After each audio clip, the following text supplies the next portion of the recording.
We are here at EAA AirVenture Oshkosh 2019 to celebrate one thing and to find out some more detail. The thing is this young gentleman standing next to me who flew a mighty long way to get here and flew into Oshkosh, which is an activity that some very seasoned pilots are frightened of. And here's a young fellow that pulled it off very well. It's been quite a eye-opening experience for many that he was able to achieve this. I'm Dan Johnson talking to William Scott and Henry Scott. William, you're the dad. You had sort of the lead role in this in a way, not the most important role because you weren't at the joystick, no, but you had a very important role. Tell me a little bit about what you two tried, you three, because your daughter was part of that. Her name is Alina? Alina, yeah. Alina. So William, Henry, and Alina all came out here together, a little family expedition. Yep. Except Henry had the great seat. Yep. He had Tell me a little bit about it. Well, sometimes people ask me where did he come up with the idea, and I can't think of the time when it wasn't obvious what to do. You know, it was get an airplane and fly to Oshkosh. That was the first thing that ever occurred to me. It wasn't some sort of like, hey, let's think about what do we do after. No, learn to fly for the purpose of flying to Oshkosh. So that was the whole point of teaching him how to do this. It started back a couple years ago when we taught him how to fly, or he was taught how to fly a powered paraglider, which he flew last year in Oshkosh. And so the obvious progression was to move up to a fixed-wing aircraft. And I've been eyeballing the Aerolite 103 since he was 8 years old, because well, it was there and he liked we looked at it and said... You remember it from that time? Yeah. Cool. Yeah. It was back at Sun and Fun. Remember, you were about 2 feet shorter back then. Yeah, you guys are kind of looking eye to eye now yeah, here. So I joked soon he'll be taller than I am, but I think that's already passed. So we had been eyeballing the Aerolite since then. It had all the conventional controls of a normal aircraft, and I figured it'd be the best thing to learn how to do to fly a conventional style aircraft, because his ambitions are to move up to the Air Force Academy, then the Air Force, and then on to he wants to fly to Mars. He wants to be one of the first people to go to Mars. I hope you achieve that, Henry. Yep. So that was the genesis of the idea. Just before last year, we ordered the Aerolite from Dennis, and it came this year in the winter, like in January. I think we got it. Or February. Oh, it's that new. Oh, okay. Yeah. Wow. So we got it in January or February. Meanwhile, I had been training him in my Cessna 150, and we've been going through all the ins and outs of flying, how to all the flying dynamics, all the things that you would have to do. I think it's under part 6187, whatever. Right. The 13 different things you need to learn, and he had learned them all. In fact, he was essentially flying the Cessna without my input at all. You were just there. Yeah, he turned it on, taxied, take off, navigated, communicated, landed, and moored the aircraft, all without my input. So we'd gotten to that point, and now once we got the Aerolite, it was a matter of the transition from the Cessna, transitioning the skills he had learned from the Cessna into the Aerolite. So I had learned from a guy named Tom Richards a technique, and I'm sure he didn't invent it, but I understand the French invented this crow hopping technique, where essentially we had him go back and forth down a private grass runway, first at very slow speeds, just driving it as you would an ATV, and then slightly faster and faster until the front wheel came off, and then faster and faster until the rear wheels got light, and then he got a little bit of airborne, then would pull the throttle back and land, and do that over and over again until he essentially learned how to fly within 5 feet of the ground. Then one day, I think it was February something or other, a couple weeks before your birthday, so he was 13, where we were like, well, we've learned it all, and we went out to Warrenton Air Park. There you go, the moment of truth, huh? Yep, and put the throttle down and went in the pattern, and he finished it. How'd that go? Went smoothly, yeah. No problem, huh? On that very first flight solo? No problems, yeah. All right, good for you. Yeah. So after getting, one thing was to just get out there and do lots of flying. Sure. Nothing like practice. Yeah. No matter how good you are. So we made a sort of a habit of every weekend, or as often as we could, to get out to the to the airfield and fly, even if it was just going around in circles. Meanwhile, I was doing lots of sort of analytical stuff, like figuring out what the fuel burn rate was and noodling with carburetors and propellers and things that were more mechanically oriented, sort of with the eye on his ultimate trip to Oshkosh. And from his standpoint, it was just getting more and more stick time to make sure that he had, got that done. Before the flight here, Henry, how much time did you log on the Aerolite? 6 to 10 hours. 6 to 10 hours, and then you started off on the long trip. Then I got 21 hours. After he was comfortable in the pattern, we started doing some pilotage trips where I would take him up in the Cessna. In the Cessna, okay. In the Cessna, and we would go between nearby familiar airports, between Warrenton and Middleburg and Winchester, and between those three airports that he had flown millions of times in the Cessna. So it was purely visual, but now he's just the idea of taking off from one airport and landing at another. So that's how we started to bridge that gap. And there's a ridge between Middleburg and Winchester. Okay, that gave you some good experience for the ultimate trip, which was over the Appalachians, right? Yeah, well, it was a primer. We went over that, and he went right down the center of the gap, which, as it turns out, is probably not the best way to go, because that's where the Venturi effect, all the wind picks up there. So I put on the brakes at that point, and we flew out to Colorado to Aspen Flying School, and we took both of us took a mountain flying course, in the Rocky Mountains. And I figured that flying in the Rocky Mountains would be somewhat akin to flying an Aerolite through the Appalachians. I see your logic. Okay, that makes sense. That then was the preparation for what we would then do next, is fly over the Appalachians and get into western Ohio and Indiana. Potomac to Bedford. You had a couple ridges you had to go over. How did you get over some of those ridges? I had to circle around and gain altitude before I hit the downdraft. Well, part of his concern in that case was our airports were spaced out at about 30 miles. Right. And one turn is a significant portion of his fuel. Yeah. Yep. He was busy getting over those mountains. But when we landed in Bedford, he was like, that was pretty hair raising. Those the up and down drafts, coming in there. So if you broke the trip into a couple different pieces, it was prior to the mountains was the first piece. All of the airports and the scenery that he was used to.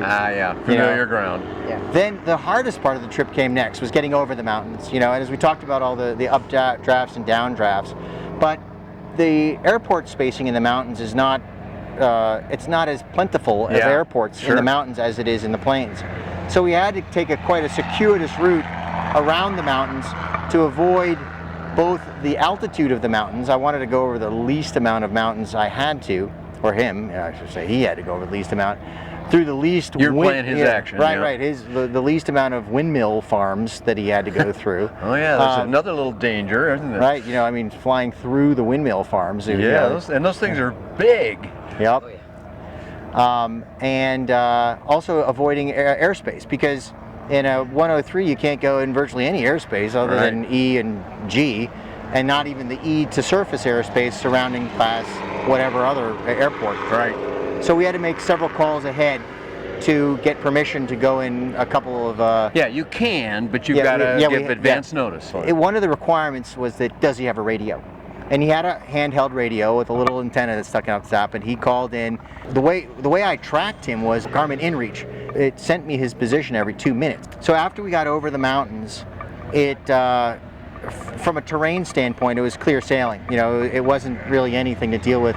Well, it was rolling hills for a while, right? It had a little bit of, rolling hills had a little bit of turbulence, but not as much as the full-on mountains.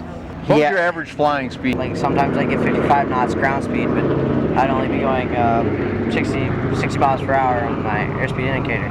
All right, but that's enough, straight lines and everything else, and you could always beat your dad. Yep. Well, especially through western Ohio and eastern Indiana, there wasn't a straight road in sight. So, and I'm towing a trailer around, which was the idea to get him back. And I was always going through the mountains trying to find a way, which caused some troubles because I didn't have cell phone reception. And so I didn't think of that. But. My even though he had cell phone reception at all times because he was like in perfect, you know, Sure, cell phone. yeah, you're in the ideal spot. When I would lose him on cell phone, my backup was the inReach. I could still see him on the inReach. Okay. So Sure, that's going satellite. Right, so I still knew where he was progressing. You know, I knew where he was going, and I knew where, like, for example, you knew what the plan was. Right, so. the dot keeps moving in that direction. Okay. But he navigated like a laser beam. You know, every time directly to there without a wiggle at all. And how are you doing your navigating, Henry? Using a Garmin 196, just on the just a line, you know, and follow the line. Yeah. Follow the magenta line, huh? We also, as a backup, we had the Garmin D2 Delta watch. Okay. So we plugged the waypoints in both of them, and I would say, because I did I said, this is your next waypoint, say KABZ, whatever, and he would plug it in, and then I said, what is that airport? I said, what's that airport?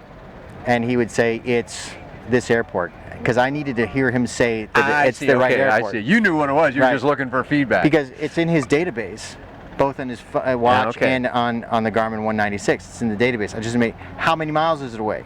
You know, what direction does it tell you to go? Does your watch and your GPS, does your watch and the 196 agree? You know, so this was sort of a parody that we did before each flight to make sure that all of his stuff was pointing in the right direction. So we got through the rolling hills and onto the plains, and we met a lot of fantastic people along the way. We landed at one airport. I'd have to go back and figure out which one it was. They had an outdoor grill / restaurant that was happening there, and when he landed, they all sort of gravitated around him. He was there a half an hour before I was there, and so they all moved out to talk to him, and they all bought us dinner. You know, we got, Is that right? Yeah, Cool. they bought us dinner. They all want to talk to us. When I left, he was just on his departure of that runway. Everybody in the restaurant was stood up with their cell phone cameras, all videoing him as he left. Is that right? It was the most interesting thing there. And when we were eating there, airplanes were coming and going. You know, normal GA aircraft were coming and going. They didn't raise an eyebrow. You know, but when this guy in a lawn chair, you know, took off and you know, flew out of there, they were all quite impressed. After we got through the rolling hills, it became plains, and we hit Kankakee, and that's where we got stuck. Oh yeah, you got some. That's where you got doused. Yeah, I got a little doused there. Yeah, I heard you were pretty wet, actually, right? Yeah, it started at the shoulders, and I thought my jacket's pretty water. It's water resistant, but you know, it soaked through and it went to everywhere. And, yeah. That's pretty reasonable, though. Yep. And good for you for getting through that too. So okay, so now you're in Kankakee. Yep. And you got wet. Yep. So when I called him, I said, "How's the visibility?" Because that was one of my typical questions. Sure. He says 1 mile. Ooh. Yeah, that's not very far. And I was like, 1 mile? Yeah. You know, are you sure? So I quickly called the ATIS of Kankakee, and they said 3 miles of visibility. I'm like, well, it's probably 3 miles. But then I went and looked at the video of it, and I'm like, that does look like 1 mile.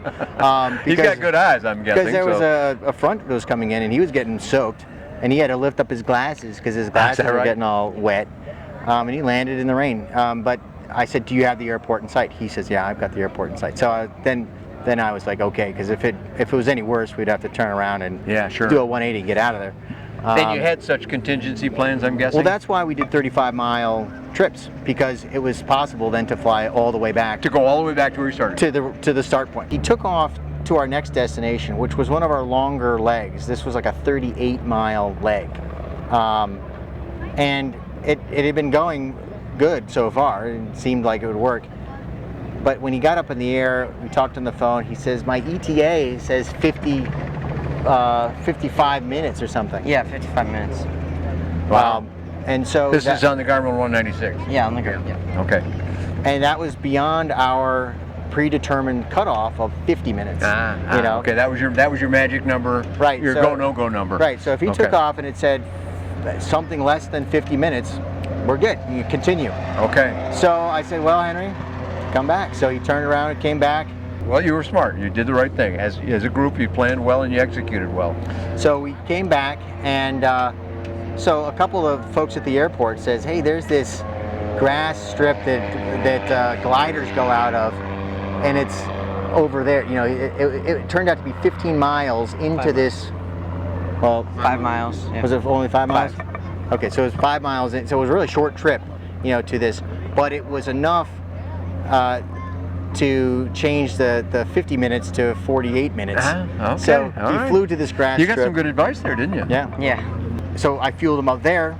He took off, and now it was super flat plains everywhere, because now we had circled around. Like a billiard table, Yeah, isn't it? we circled around the west side of the west side of Chicago. The ETA was correct, so then we knocked off, I think, 6 more stops that day. We were in Fond du Lac, and I'm guessing around noon. Because we had made a bunch of trips that morning, and I was like, well, it's good, let's go, and we kept on just filling it up with gas and going. When we got to Fond du Lac, the weather was already, the winds were about 7 knots when he landed in Fond du Lac, and they were increasing to 8, 9, 10, 12, and they were just getting more and more as the afternoon went by. Normally it kind of goes down. Yeah, well, that weather was afternoon. coming in about then, I'm guessing. So I said, Henry, you know, the weather looks bad this evening, and it looks really bad tomorrow, and we might be stuck here for a couple days. He said, yeah, "What?" So close. But... Yeah, you're like right next to it. I said, "What do you want to do?" He said, "What's the weather look like right now?" I said, "Well, you could go right now," but he said, "Let's do it." All right, good for you. So he plugged in his frequencies. He says, "What's ground?"